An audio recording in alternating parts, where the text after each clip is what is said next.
Gem avocado tree. So these gems are grown in East Fresno County. This gem is grown on Deuce rootstock, which I sometimes might overwater. So Deuce is good for root rot resistance.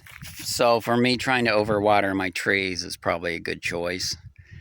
This tree's 3.5 years old.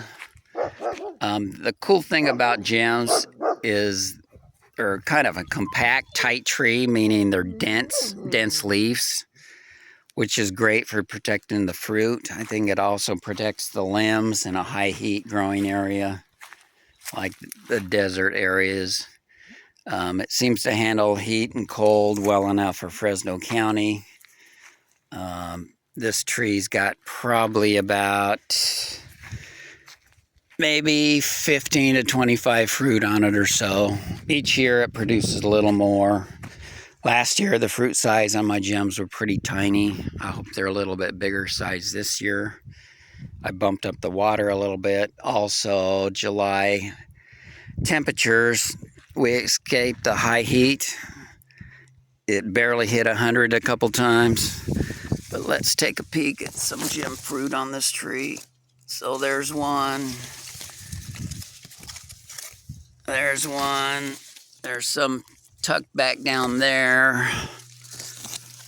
And there's some.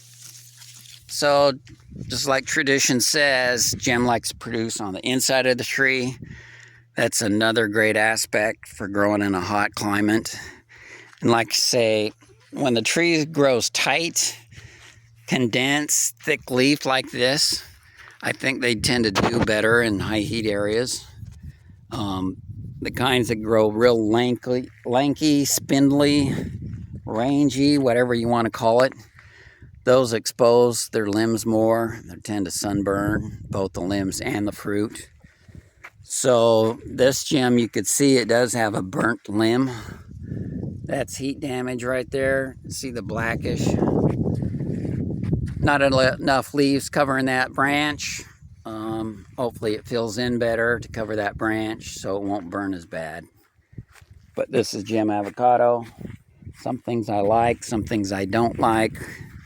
This tree's 3.5 years. To me, it's a little slow on growing for speed. But it kind of compensates for it because it comes in production early in life. I haven't had a problem with it overproducing. It self thins pretty good, so that doesn't add labor costs for me thinning the trees. This is Gem Avocado. Thanks for watching.